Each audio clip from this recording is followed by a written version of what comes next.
Now, this is the 17:20 hours GMT edition of the KhoodeelaarTV television channel,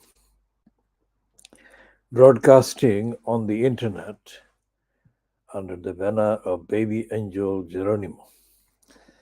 Baby Angel Geronimo editions supervise and represent and demonstrate the highest standards of truthful witnessing. Baby Angel Geronimo, an alpaca baby, born in New Zealand and raised by Leonie Walker, who is his human mom, who will forever regret having made the decision to let the baby angel Geronimo go to England. And baby angel Geronimo was invited by the human Helen MacDonald in South Gloucestershire. And Helen MacDonald is his mom in South Gloucestershire. The baby angel Geronimo, whom we have adopted as the symbol and as the representation and the personification of universal values of the highest standard. And these values are applied every day when we diagnose the depraved, corrupt, criminal evilness of every single part of the United Kingdom state. The baby angel Geronimo will forever remain the witness, and against his evidence will be judged all the badness and evilness that occur in society. Baby angel Geronimo editions are the KhoodeelaarTV television channel broadcasts that we have been making since 2021 with this banner. And as and when a particular incident comes up that warrants being discussed and diagnosed in light of the criteria set by the baby angel Geronimo, we specifically go into the relevant details on that. But generally, baby angel Geronimo is the witness par excellence, and we shall be continuing every single edition in that way, with those values and with those criteria. Today, Sunday, the 12th of February 2023, the Sunday edition of the Son of Sunday, Sun on Sunday of today, has got continuation of the question about, or questions about, Nicola Bulley. She remains at this moment, as far as we can see, she remains missing. But we don't believe that the police have understood the gravity of their task. And as we suspected right from the beginning, the police, Lancashire police, called Lancashire Constabulary, they began to issue irresponsible speculations about Nicola Bulley. Irresponsible to the point that actually upset Nicola's own family. her sibling sister, who had to issue public statement disputing the fact that the police had said that Nicola Bully had fell into the river. And she swiftly added further clarification to that statement she had made, adding that Nicola Bully was a strong swimmer. So even if she might have accidentally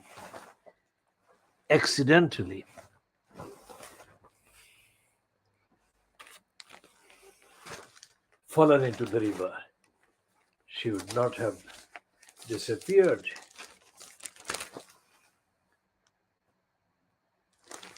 And so on. So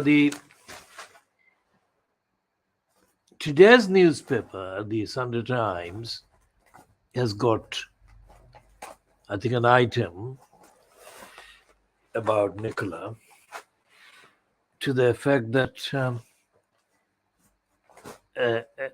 a renowned expert on searches and diving and investigation has condemned the police's actions in releasing speculation without any evidence whatsoever. So what we are looking at is that the police at least in Lancashire, where Nicola Bully lives, have been exposed as having dysfunctional. And the fact that they have had to, the police that is, deploy significant resources to dealing with people that were appearing in the area with all kinds of devices and turning the very important search operation for Nicola into a tourist activity shows that the police lost the plot. Now that is not an exaggeration at all. So what we shall be doing in the context of this particular event, the failure of the police in Lancashire Constabulary to even keep a decent hold of the process of investigation shows the dysfunction that dominates the police in England as a whole. Nowhere more so than in the case of the London Metropolitan Police, which is supposed to be, the London Metropolitan Police is supposed to be the police that is held to account by the incumbent in the post of mayor. In the post of mayor, who is Sadiq Khan. And Sadiq Khan completely failed in the holding of the police to account. Now, this is 100 times, and it takes a while to pick up all the papers because there is no furniture in the place where this broadcast is being made. So newspapers are spread in any order. And that fact is not funny. This is the Sunday Times, just about visible. And the chairman of the BBC is the one that has got the lead, which says that he has undermined trust in the BBC. So this issue of the Nicola Bulley search by the Lancashire Constabulary is a tip of the iceberg about the disintegration of what would be objectively definable as policing in Britain. Roughly 200 years ago, but we can check the actual date, the length of time since Robert Peel. Robert has got a colloquial version called Bob, which is why the British police are called Bob or Bobby, in recognition of Robert Peel. Now, Robert Peel, just like John Reith, who founded the BBC, is probably given credit beyond the actual achievements, warranting the kind of credit that is given. Whatever the achievements were, policing today in 2023 in Britain doesn't exist. Policing doesn't exist because the police, on the facts, published facts, routinely repulse, that is the word, repulse complaints that warrant policing action. Instead, increasing evidence is emerging because of confessions, not because the evidence didn't exist before, but the evidence wasn't recognized and brought to the and was not brought to the public domain because hesitation existed, prevented people from coming forward with evidence of the police criminality. In the case of Metropolitan Police and in the cases of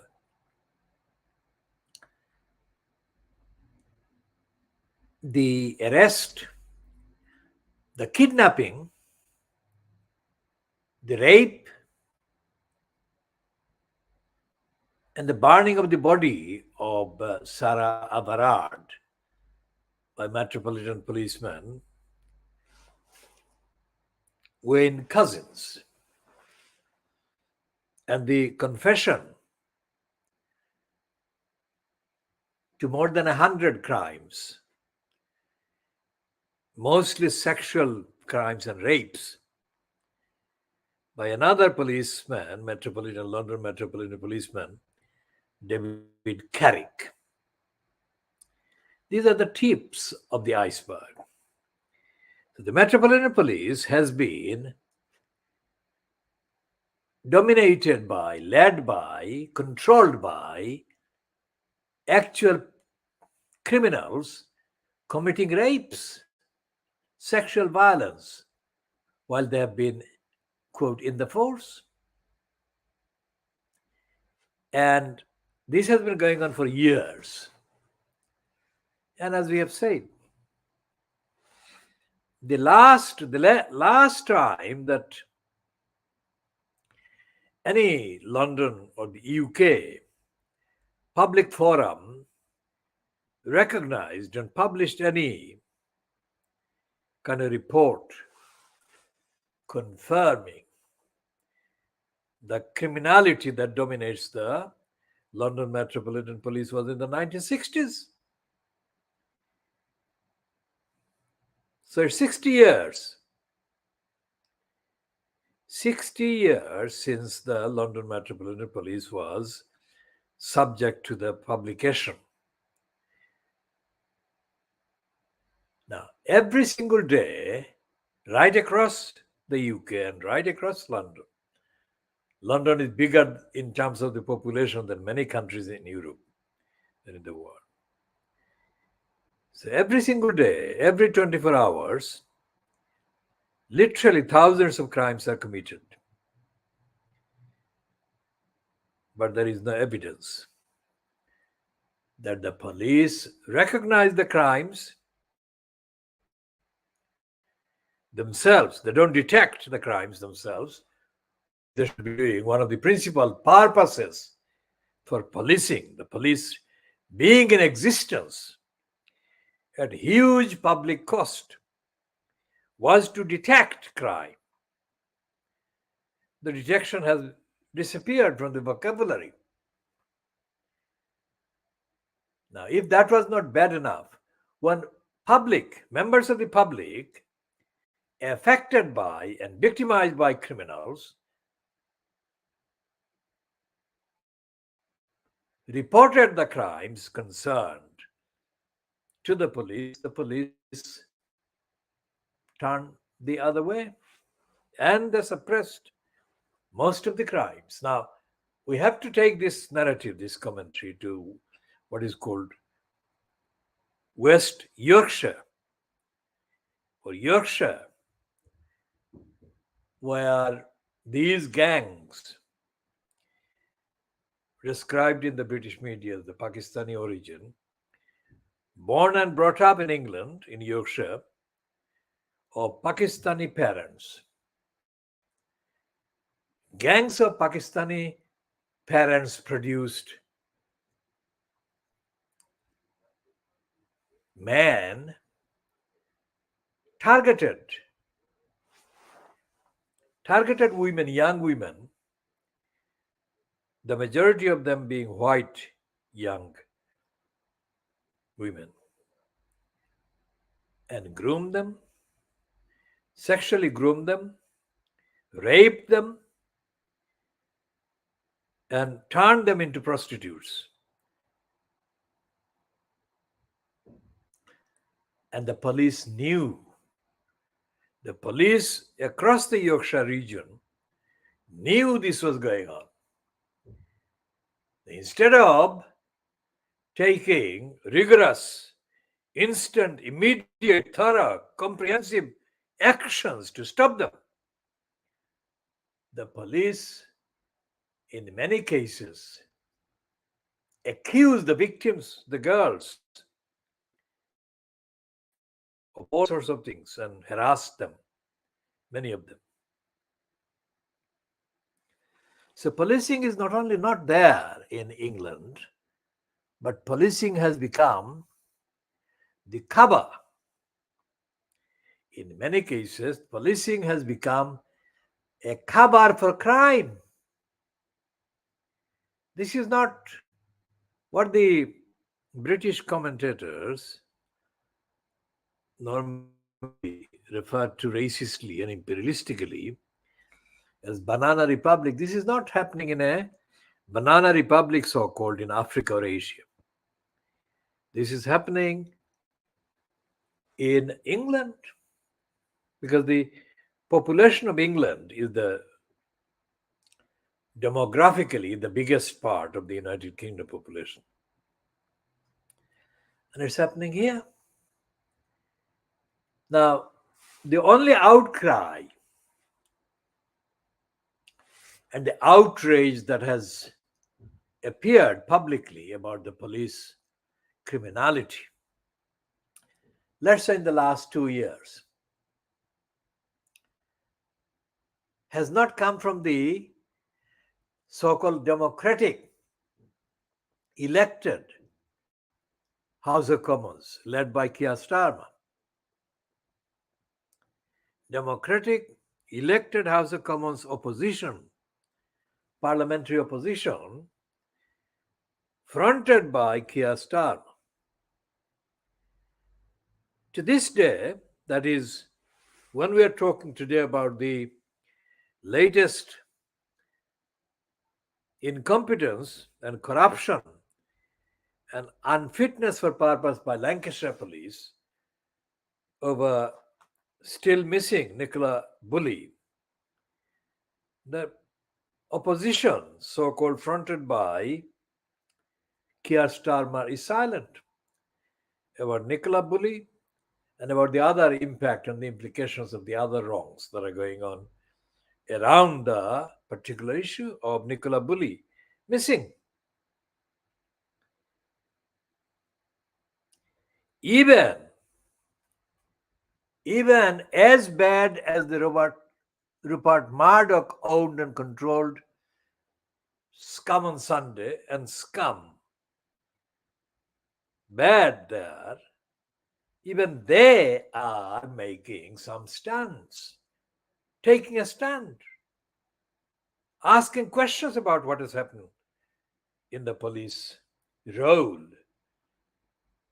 over Nicola Bulley.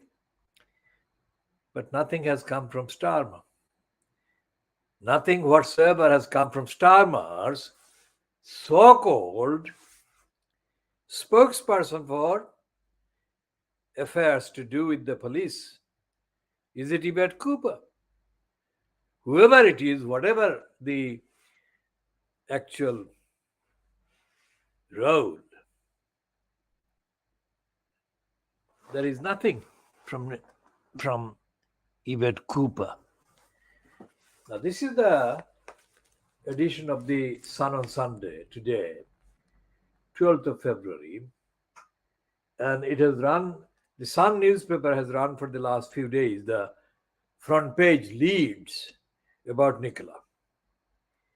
In contrast to complete silence by Keir Starmer. And I come to the disturbing implication of Keir Starmer's silence.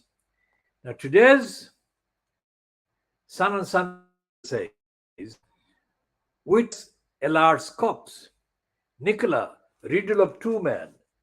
Two men acted suspiciously near mom's route.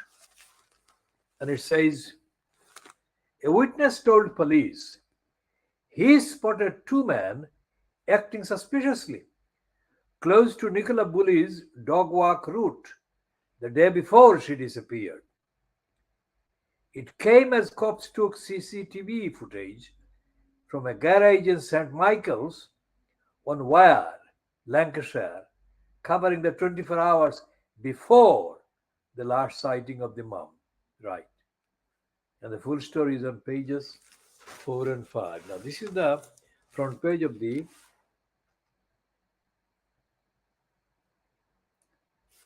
Sun on Sunday. The riddle of two men acted suspiciously near mom's route.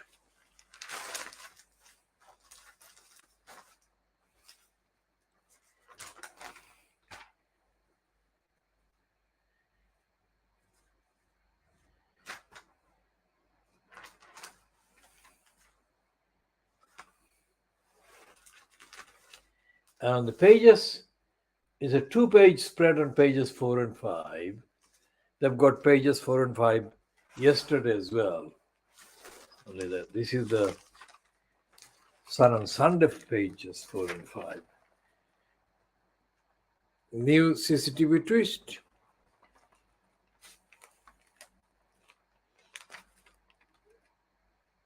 Now, it says, alert of our pair, that is the pair of men, seen the day before Nicola vanished. And I got details. Two men were acting strangely, and police take garage footage. Police have been handed new CCTV footage from a garage covering the 24 hours before Nicola Bulley was last seen. And it's exclusive by the same reporter, Ryan Perry, who has been on the scene, on the Nicola Bulley case, and there are 2 pages. And the timeline of the mystery, it starts from January 27th, the day Nicola vanished, and up to February 10th. Paul says on television, Paul, that is Nicola's boyfriend or partner, I'm 100% convinced it's not the river, and so on. Now, I'll come to Keir Starmer in a minute, but let's talk about psychology. Common sense. Common sense would say, not just about the Nicola Bully case, but common sense would say that all the crimes that are committed in England, or let's say known crime committed in England, known crimes that are reported in England by victims of crime, common sense would say that they would be acknowledged by the police, that the police would follow them up. Because policing, the idea of policing, is at the top of the list of things that make society a reality.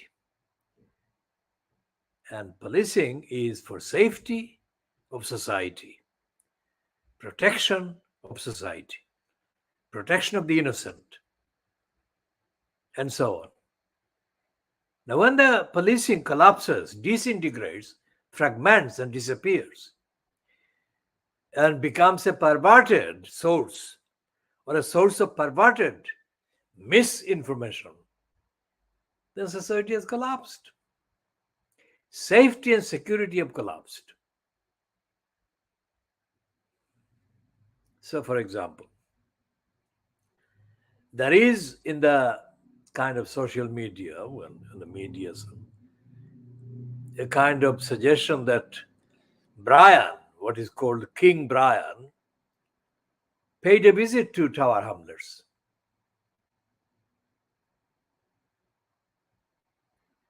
But this visit was completely artificially kind of promoted by a self-seeker that really has nothing to do with the community in Tower Hamlets. That is to say, the protection, the safety of the community. It's a parasite feeding off the name of Al-Tabali and feeding off a view of the recollection of the so-called campaign against racism in the Eastern. Now, the copy in some of the news outlets about Brian's visit to the East End of London on the 8th of February wrongly says that Brian met people who fought racism in the 1960s and 1970s. Now, that is a lie. There was no fight against racism worth mentioning, the fight that took place in 1960s. And even the 1970s fight against racism is completely misstated by the news outlets. Because the only reference to opposing racism in the 70s took place after the racists murdered Al-Tabali in Whitechapel. That was 78. There was no real opposition to the racist murder of Tosir Ali that happened 8 years before. There was news, there was reference to Tosir Ali, but the people that constituted the community in the news outlet is reference to Bangladeshis. the Bangladeshis didn't exist in 1970. And even in 78, there would be no such demonstration against racists if it wasn't for me. We shall talk about Altawali and the murder of Altawali and Ishaq Ali in 1978 and how I organized the fight back against racism. Just as happened in September 1993, after Quddus Ali was nearly murdered in Commercial Road.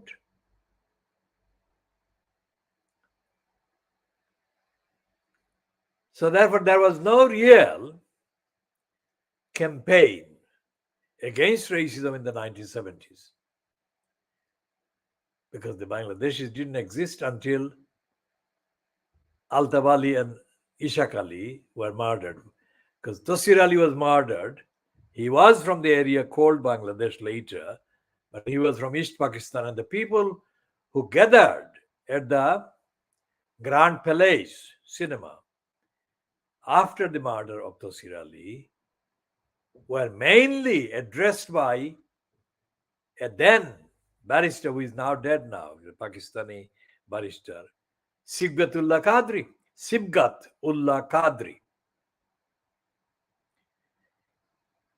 There was nothing. There was absolutely no campaign. There was no movement against racism after racists murdered Tasir Ali in Stepney, stabbed him to death.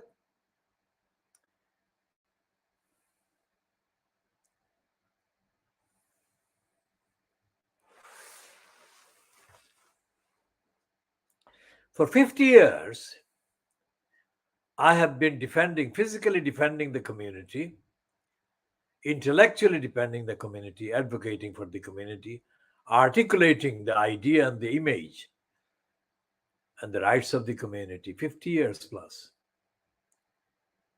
In those 50 years, there is no evidence. There is absolutely no evidence that anyone else calling themselves Bangladeshi in East London has done even a fraction of what I've been doing. And anyone watching this, anyone looking at this and listening to what I've just said is more than welcome to provide evidence that factually proves that what I have said is not accurate. I'll put it another way. There are many, about a dozen or so, ethnicity-linked so-called outlets operating from addresses in Tower Hamlets, feeding off and parasiting off the Bangladeshi community at present. Now, these people don't exist in their operations to oppose racism, to advocate the objectively, internationally verifiable rights of the Bangladeshis in the UK or internationally. These people are parasites and they're mental slaves. Going back to Brian's visit was another opportunity for these parasites to make claims that they are representing Bangladeshi community's achievements. They are doing no such thing. These are parasites that don't even know. These parasites usually, and Abdal Ullah, who is the counselor who parasited himself extensively in attaching himself to the visit by Brian. Abdulullah is on the record as the worst performing quote councillor on Taram's council. He doesn't attend surgeries and he doesn't really do anything as an elected councillor on Taram's council. This is me saying it's on the record, accessible independently. If Abdullah wants to dispute what I'm saying factually, he knows how to contact me and he can give me chapter and verse disputing anything that he can factually substantiate as being inaccurate in what I have said. Abdullah does not work as a Bangladeshi. Abdullah uses the word Bangladeshi as a parasite.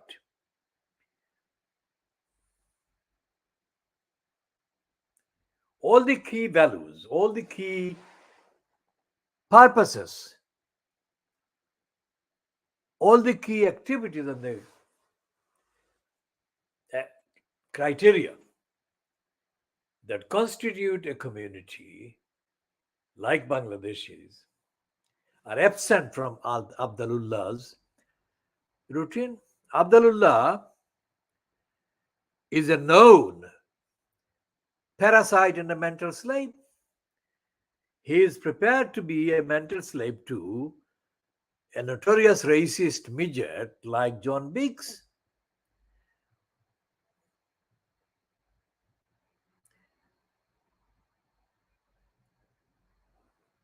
And there are many others like Abdullah who are notoriously mentally servile to racist midgets like John Biggs.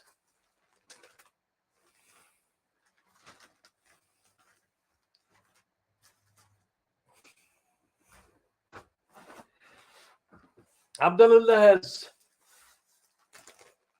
has been in occupation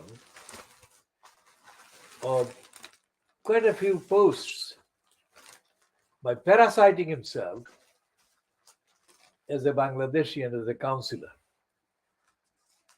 But he has not achieved advancement for the community objectively defined. So let's talk about the chairman of the BBC, Hrs Shah. The Sunday Times heading reads, "Chairman has undermined trust in the BBC." Well, I've added "the" because the heading doesn't have "the." Hrs Shah's involvement in Johnson loan was a serious error of judgment, say members of parliament. Now, let me just say this in context. It's not usually that I quote Matthew Paris positively, but because of the strength of the evidence that his comment about Boris Johnson kind of adds to, I have included him as part of the cited sources of comment about Boris Johnson, whom Matthew Paris has called a steaming heap of dog mess on Britain's pavement. And he said in the last Saturday of January 2023, his column in the Times on the last Saturday of January 2023. Now this subheading, Richard Sharp's involvement in Johnson loan was a serious error of judgment, say MPs. Now the MPs' findings and this subheading create the scenario that Boris Johnson has in fact been reduced on the evidence that the MPs have considered and accepted. Boris Johnson has been reduced to a dog mess. And a dog mess that the incumbent chair of the BBC got himself attached to and messed up in. That's what the MPs are saying now. This is the piece that I obviously can't read all the copy, but let's read a couple of paragraphs.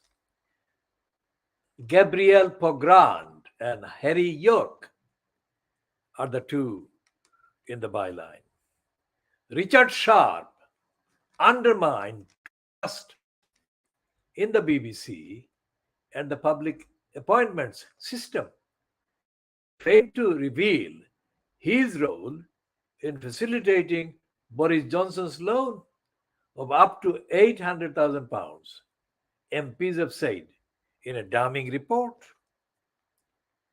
The Digital, Culture, Media and Sport DCMS Select Committee, which approved Sharp's appointment as BBC chairman 2 years ago, said the failure also constituted a breach of the standards expected of individuals applying for public appointments.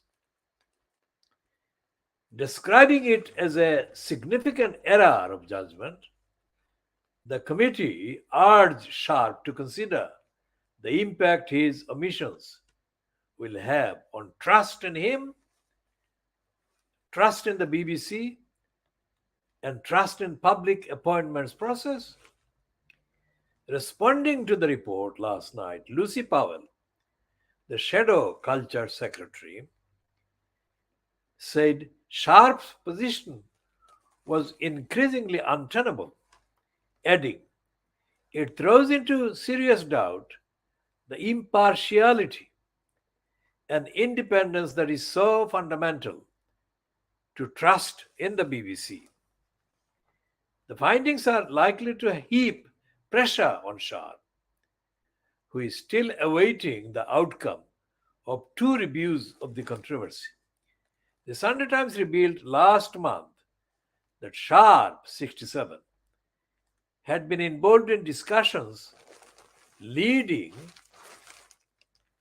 to an undeclared loan arrangement of up to £800,000 for Johnson while Johnson was Prime Minister. Sharp was applying to become the chairman of the BBC at the time and was awarded the role by Johnson just weeks later. So this kind of criminality doesn't need inquiry after inquiry after inquiry. This kind of evidence should be turned into prosecutions without any hesitation on the part of the prosecutors. Now, regardless of whoever the prosecutor is, what is called the Director of Public Prosecutions, one Director of Public Prosecutions for 5 years, in post was Keir Starmer. And as prosecutor, Keir Starmer had the direct responsibility of prosecution. I contacted Keir Starmer more than once during 2011, that is 12 years ago. But the liar completely failed to acknowledge the reports. And my reports were extensive, factual, and they had impact on more than the items that were about to be criminally damaged or stolen include items that are worth in one segment more than 10 billion pounds of intellectual properties. Think about that. I'm repeating that 10 billion pounds worth of intellectual property. So what we are faced with in the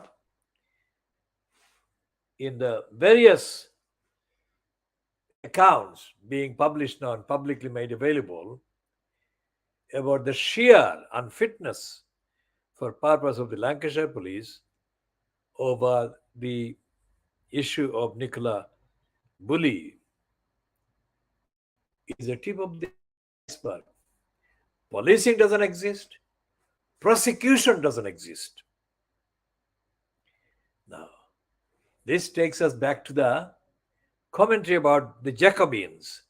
There is a corrupt, fraudulent, so-called socialist platform operating in the USA, which is a front organization set up by the American-born, I think, American-raised son of an Indian man from the Caribbean called Vasca. Now, the Vasca is as dishonest, as artificial, as shallow as can be. Why on earth is such an individual engaged in carrying more than one reports on their website describing the proven corrupt fraudster Lutfur Rahman as a socialist in Tower Hamlets? Fraudster is the word that I'm using according to the 1968 Theft Act and the 1978 Theft Act and other case laws, as based on the evidence submitted to the then Community Secretary Eric Pickles in November 2014 by the accountancy firm Price Waterhouse Cooper, which actually investigated Lutfur Rahman's abuse of Tower Hamlets' assets while he was still in post and on dates and periods before he was ousted on the 23rd of April 2015 by the Election Commissioner Richard Morey. There is enough, there was enough, and there remains enough evidence on the publicly available evidence of Lutfur Rahman's behavior while he was in post in Tower Hamlets as the incumbent, as the mayor, to institute prosecutions against him. That is the basis on which I'm saying it. And this is not even beginning to take account of the crimes that Lutfur Rahman committed. And Lutfur Rahman kind of was controller in others committing crimes.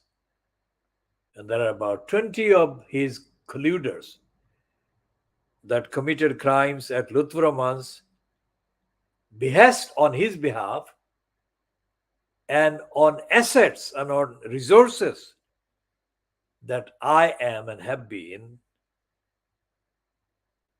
crucially involved in. And all the thefts and all the damages and all the denials and the lies that Lutfur Rahman perpetrated directly, personally, and also via his colluders, caused and or contributed to the causing of losses of intellectual properties exceeding, one estimate exceeding values of 10 billion and going up to any amount.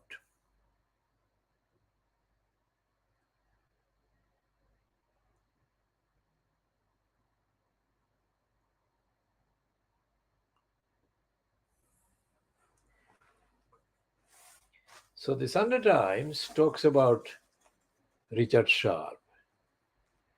And then there is another item on the front page of the Sunday Times, headline Shamed Member of Parliament in Financial Misconduct Claims. This is not the cokehead Member of Parliament for Sheffield Hallam, who is in jail for 4 years, who is a fan of Jeremy Corbyn.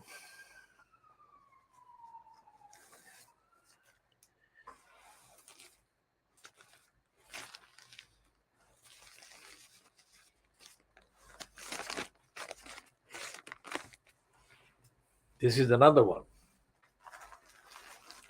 This British MP is called David Warburton, the MP for Somerton and Frome, had the Conservative whip removed last year after he was pictured beside an upturned baking tray with 4 lines of cocaine, which he allegedly inhaled line after line. He remains under investigation over allegations of sexual misconduct and has been found to have breached MP's rules after lobbying for a Russian banker who had secretly lent him £150,000 through an offshore trust. Warburton, 57, a married father of 2, recently said he intended to stand again in his safe Tory seat, declaring via his representative that he wished to continue to work for the people of Somerset. However, new evidence suggests that he may have breached parliamentary rules and the law, submitting a false document in support of an £800,000 remortgage application. £800,000 seems to be a figure that crooks in the Conservative Party are quite fond of. Boris Johnson got this loan for £800,000, and Richard Warburton is now reportedly involved in making a remortgage application for £800,000. What is it with this £800,000 figure?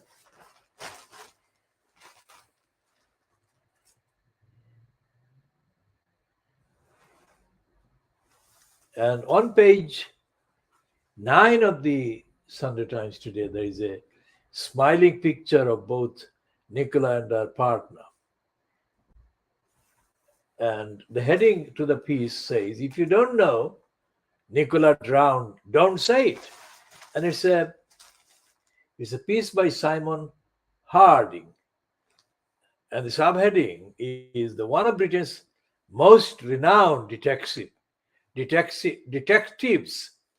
believes police should not have stated categorically so early on that she fell in the river.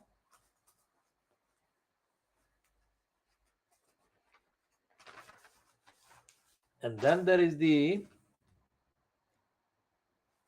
piece which is quite interesting about Grant Shapps. Shapps is now a cabinet minister. Is he cabinet minister for what?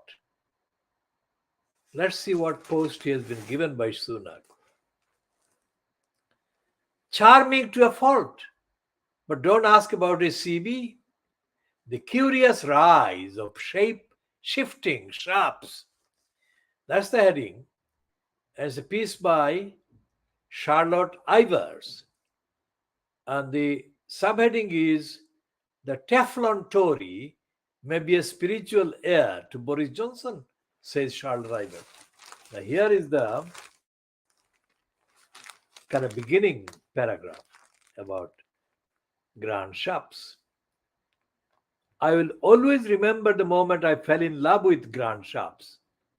The surreal beauty and grudging respect that comes from watching a master craftsman at work. It was the balmy, intoxicating summer of 2020. A collective frenzy had descended on the country. following Dominic Cummings's lockdown jaunt to Barnard Castle. Amid the chaos, Shapps, then the Transport Secretary, had been sent to the government's daily news briefing to inform a grateful nation that his new road improvement scheme, the assembled journalists had limited interest in A roads and instead rudely insisted on asking Shapps about his colleagues' flagrant rule breaking. You are all asking the same questions, he deadpanned, and not, I appreciate, about the transport announcements for the upgrading of the A66. Like bankruptcy, falling in love happens very slowly and then all at once. The news conference marked the culmination of several months of elegant stonewalling by Shapps.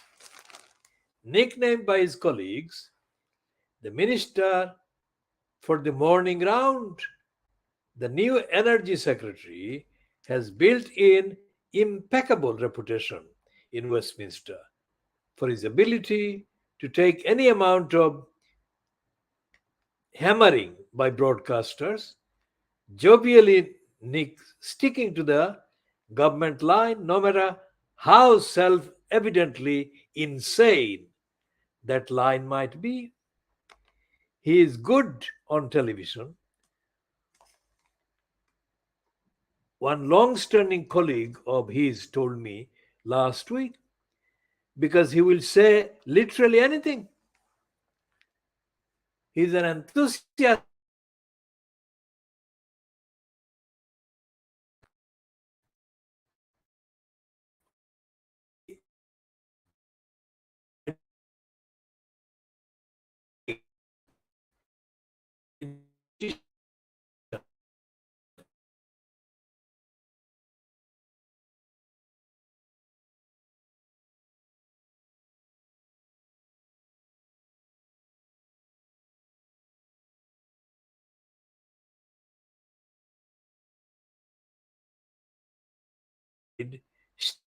stage. This rather unfairly caused him a few problems. When he was Conservative Party chairman, his first cabinet role, his double life was long past. He knew this because Sharps repeatedly said so. I did not have a second job while being an MP. End of story. He said in a radio interview in 2015.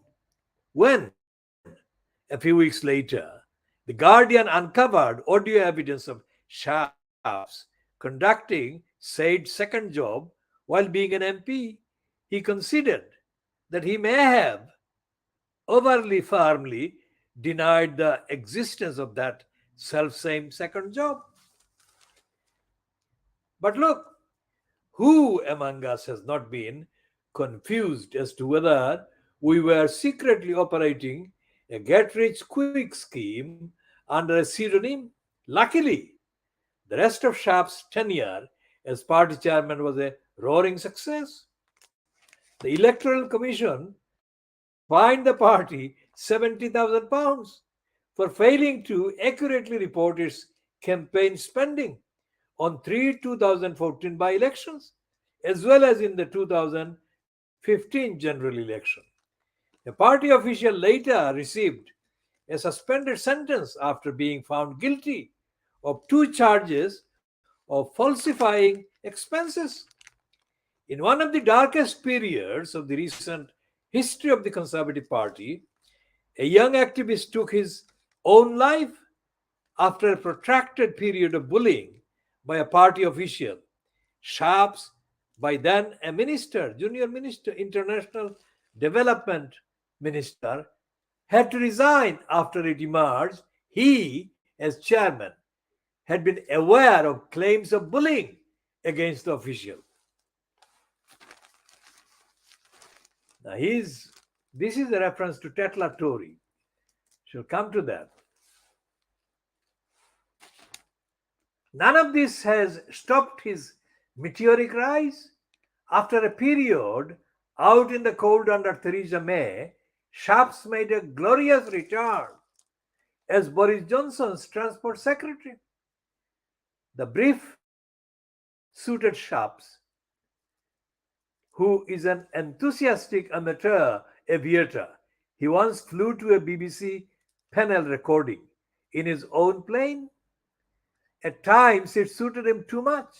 Last year, the Sunday Times reported that during his time as Transport Secretary, Sharps lobbied against his own government's housing plan in cases where developments would occur on private runways, including some he had used. Since then, his CB has expanded significantly. He was for 6 glorious days Liz Truss's Home Secretary. He is perhaps the only Home Secretary in recent decades to leave the department without a significant error. Then he ran the Department of Business, Energy and Industrial Strategy under Rishi Sunak. So impossible to follow was his tenure that the department was disbanded last week. Now, Sharps is the Energy Secretary and Net Zero Secretary, a role we are assured is very different from that of Energy and Climate Change Secretary, which ceased to exist in 2016. Sharps lives in his Hertfordshire constituency with his wife Belinda and 3 children. They recently took in a Ukrainian family of 3, a Watford grammar school pupil who studied business and finance at what was then Manchester Polytechnic. He has a rather different background from many around the cabinet table.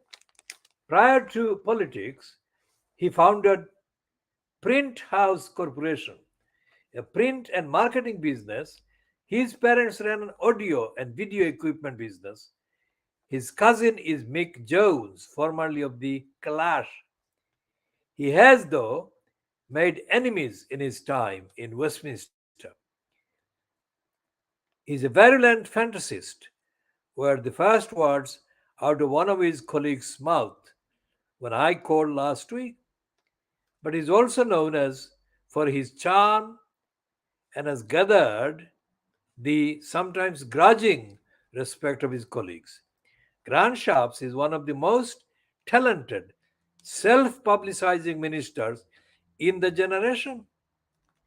He always thinks through the political consequences before he delivers a message, was another judgment. He is charming, he has a checkered history, he has played free and loose with the truth. He can and will defend anything. Every time you think his career is over, he bounces back. As Theresa May once put it, remind you of anyone? So these are the conservatives.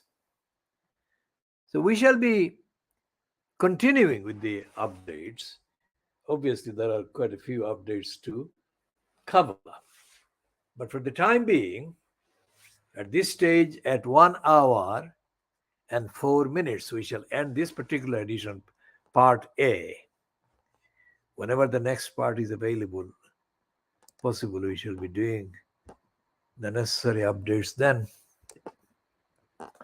And this is being done at 18:20 hours GMT on Sunday, the